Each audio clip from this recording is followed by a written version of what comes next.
Assalamualaikum warahmatullahi wabarakatuh. Hari ini saya akan mempresentasikan hasil kerja dari kelompok kami, yaitu tentang judul penyuluhan hukum bahaya penyalahgunaan narkoba di bawah bimbingan Bapak Rosa Tejabuana.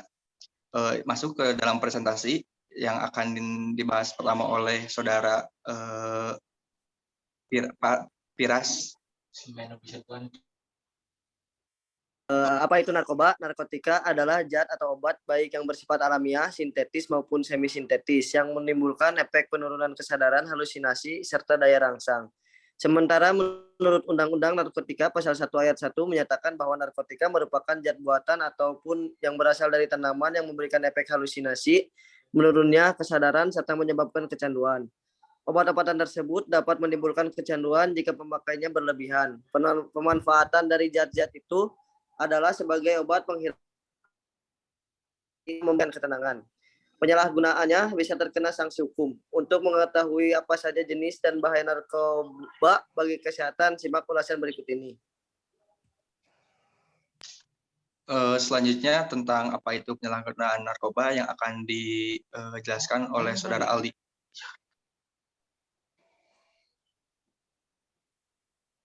Apa itu penyalahgunaan narkoba? Suatu pola perilaku di mana seseorang menggunakan obat-obatan golongan narkotika, psikotropika,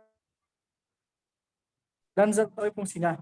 Pasal 1 ayat 15 Undang-Undang Narkotika yang menyatakan bahwa penyalahgunaan adalah orang yang menggunakan narkotika tanpa hak atau melawan hukum. Dengan demikian, dapat kita artikan bahwa penyalahgunaan narkotika adalah penggunaan narkotika tanpa hak atau melawan hukum.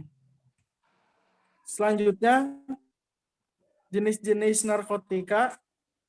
Jenis-jenis narkotika yang beredar di masyarakat banyak jenisnya.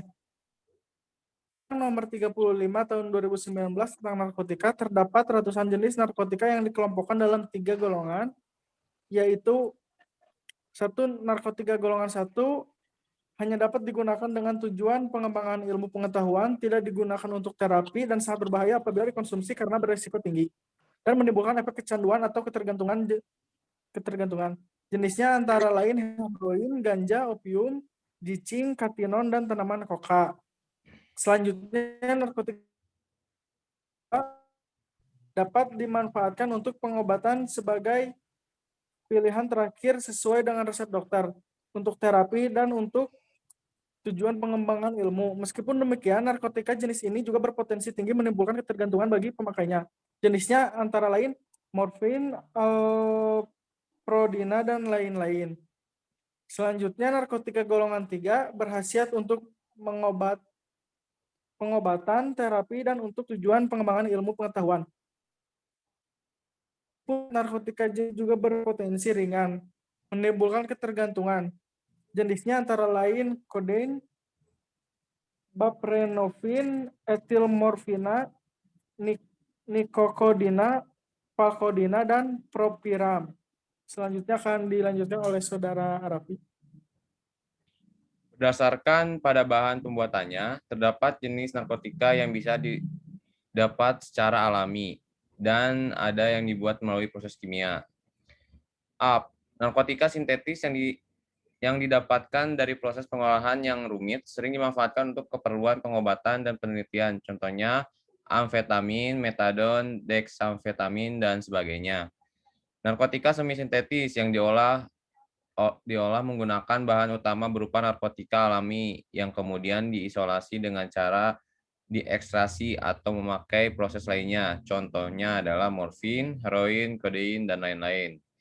Terus yang terakhir ada narkotika alami yang secara langsung dapat digunakan melalui proses sederhana. Contohnya adalah ganja dan koka. Narkotika jenis ini sangat berbahaya dan berdampak buruk bagi kesehatan, bahkan dapat menyebabkan kematian. Selanjutnya dibacakan oleh Wildan. Nah, di sini ada jenis-jenis dari narkotika. Gambar pertama ini kita lihat ada ganja, kemudian juga ada sabu, kemudian juga ada ekstasi, kemudian juga ada Riklona, kemudian ada alprazolam, kemudian juga ada tembakau gorila, dan yang terakhir ini ada mushroom. Ya, slide selanjutnya. Nah, di sini juga ada bahaya yang ditimbulkan dari penyalahgunaan narkotika ya. Jadi ada banyak bahaya yang ditimbulkan dari penyalahgunaan narkotika bagi hidup dan kesehatan. Di antaranya adalah yang pertama itu ada dehidrasi. Kenapa dikatakan dehidrasi? Karena dapat menyebabkan keseimbangan elektrolit berkurang yang berakibat badan kekurangan cairan. Jika efek ini terus terjadi, tubuh akan mengalami kejanggalan, perilaku lebih agresif, kemudian ada rasa sesak di dada. Kemudian yang kedua, kita akan merasakan halusinasi yang akan dirasakan oleh seseorang beberapa saat setelah mengkonsumsi narkotika. Halusinasi ini menyebabkan orang tersebut tidak dapat fokus dengan apa yang dilakukannya. Konsentrasinya akan terganggu karena kesadarannya mulai hilang.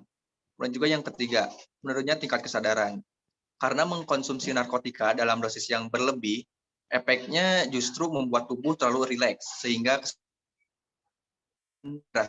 dalam beberapa kasus, pemakai narkotika akan tertidur terus dan tidak bangun-bangun.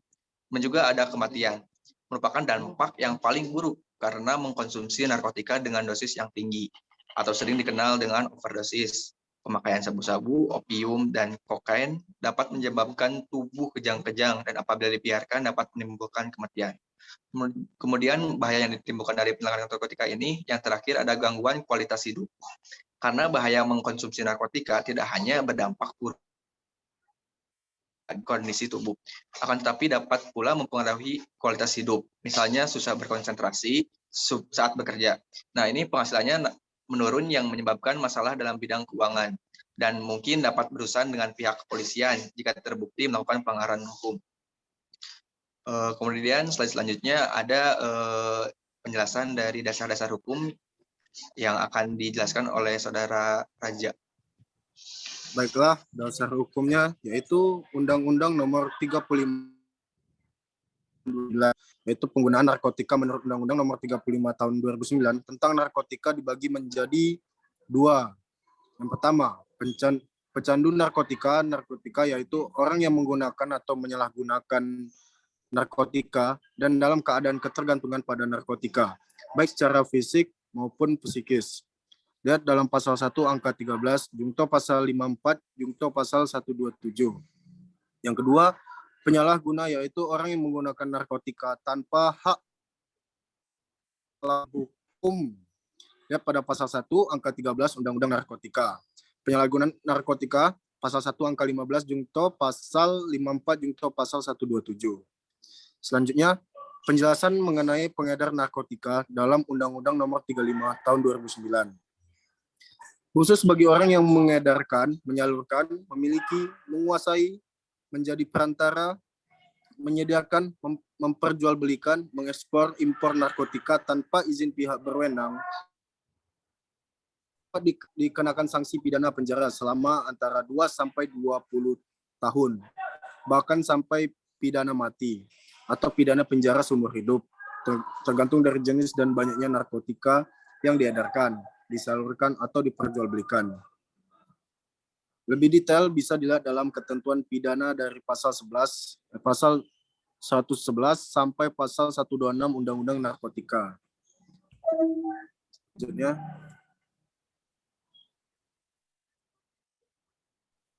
Pasal 112 ayat 1 Undang-Undang Narkotika menyebutkan setiap orang yang tanpa hak atau melawan hukum menanam, memelihara, memiliki, menyimpan, menguasai, atau menyediakan narkotika golongan 1 dalam bentuk tanaman dipidana dengan pidana penjara paling singkat 4 tahun dan paling lama 12 tahun dan pidana denda paling sedikit 800 juta rupiah dan paling banyak 8 miliar.